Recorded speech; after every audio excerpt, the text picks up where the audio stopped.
silly pop songs is not a phrase that we use lightly. Like it's kind of like hair metal or even bubblegum pop or whatever. We don't actually mean any sort of derogatory way when we are talking about those things.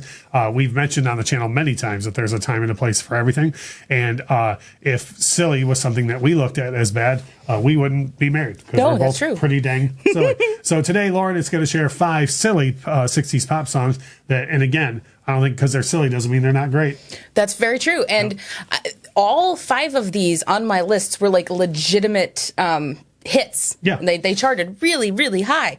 So I'm starting off with a song by Herman's Hermits, who I have talked about on this channel before, but this is a song called Henry VIII I Am. And it is one of the shortest songs to ever hit #1. And, you know, it's funny, they sing it with this affected Cockney accent. Right. So it's more like Henry VIII I am. Right. Yeah. And it's fabulous. But like if you really listen to it, it's literally like, yeah, so I married this lady and she had 7 husbands before me, all named Henry, and Henry VIII I am. Yeah, I know. Yeah, it's not even like any sort of history lesson or anything. It's just like, no, this woman's just had some people before. But yeah, what I like too is it being the claim to fame being that it's one of the shortest #1s ever, which is cool. So my next one is probably my favorite on the list. It's Snoopy versus the Red Baron by the Royal Guardsmen. This song peaked at #2, right behind the Monkees, I'm a Believer. So again, legit. We talked about this before, but there are times where something comes in at #2 behind something and you think, why? You know, or like I think the one that always sticks with me is Van Halen 1984. The album only made it to #2 because the album that kept it out of the top spot was Michael Jackson's Thriller, which in the first place you would be like, well, yeah, but it's Thriller. But then Eddie Van Halen helped that record become that big. Yeah. So there, you know, there's little things that are weird like that. But with this one, it's like, oh, I can't believe that didn't hit #1. Oh yeah, but also though, Neil Diamond wrote a banger. Right. But I mean, come on, like the topic of this song, it's like half history, half like, oh yeah, we got this from that comic book because Snoopy pretends he's the World War I flying ace. It's such a weird song, but it's so catchy. Yeah. Speaking of catchy, this is one I think children have been singing on playgrounds ever since this was a hit, and it gets.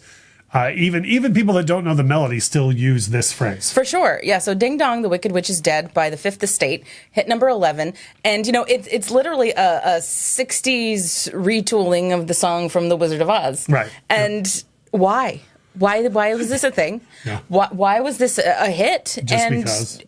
Sure. I mean, it's wonderful. It's catchy. And, like, they really did some interesting things with it that separate it from the Wizard of Oz, yeah. The next one that you have on your list is another one that you're gonna give some examples of ways that this has been used otherwise. But one for me is this was big in the 80s for TV commercials. People used this for products and whatnot. But the other examples you have, I think, are more relevant than that. Okay, yes. So the song Yummy, Yummy, Yummy by Ohio Express. It's, again, a legitimate hit. It hit #4. And then the Cars used the riff from this song in Just What I Needed. And then fast forward another, like, 20 years, and then Fountains of Wayne based Stacy's mom on the riff of Just What I Needed. Yeah. So Yummy, Yummy, Yummy just keeps giving more. Yeah, and then I'm sure eventually somebody is going to go ahead and do something based off of Stacy's mom. So it'll all go back to this. Sure, full circle. Yep. The last one that you are going to share is what you think the term bubblegum pop comes from. Yeah, so there's a song called Simon Says, which is literally just Simon Says put to music because it's the 60s, why not? Right. By a group called 1910 Fruit Gum Company.